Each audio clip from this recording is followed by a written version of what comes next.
એક વાર ત્રેતાયુગની વાત, શિવ અને શક્તિ યાદ રાખજો, બરોબર ધ્યાનથી કથા સાંભળજો.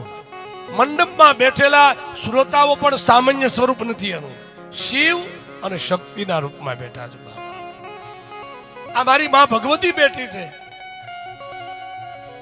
પણ અહીંયા માતાજીએ કહ્યું કે હું દર્શન આપું છું, પણ કોઈ કોઈ મને ઓળખે છે, બાકી સામાન્ય ગણે.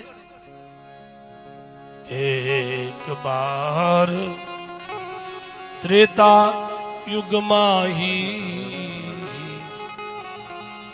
શંભુ ગયે કુન બજરી સિપાહી.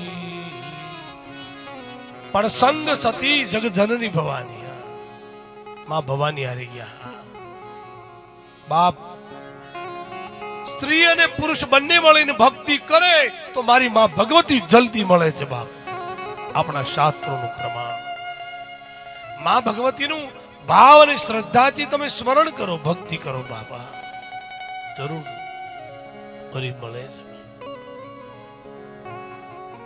તો આપણે એક બંગલો છોડી, ઘર છોડી કથામાં નથી આવતા.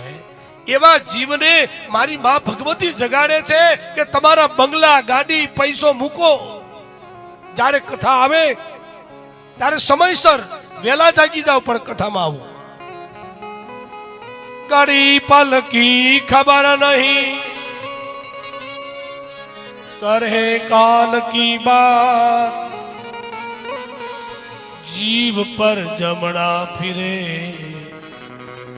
તીતર માથે. અરે ઘડી પછી હરીનું તેડું આવી જાય, બધું પડ્યું રહે, કામ કામ કામ કર્યા કરો.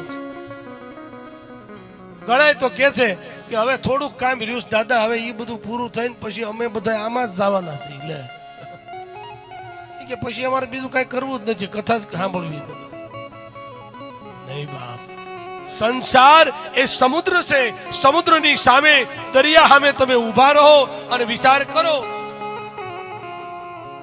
કે મોજા ઉછળતા બંધ થઈ જાય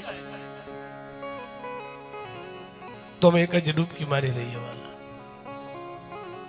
મોજા ઉછળતા કઈ બંધ થાય નહીં અને ડૂબકી લાગે નહીં. બાપ સંસારમાં કામ એક કામ કરો તો બીજું કામ આવે, બીજું કામ પૂરું કરો તો ત્રીજું સામું આવે. મોજાઓ ઉછળતા રહે છે. બાપ એ તો નિર્ણય જ કરી લેવો પડે, આજ મારે ગંગા સ્નાન કરવું છે.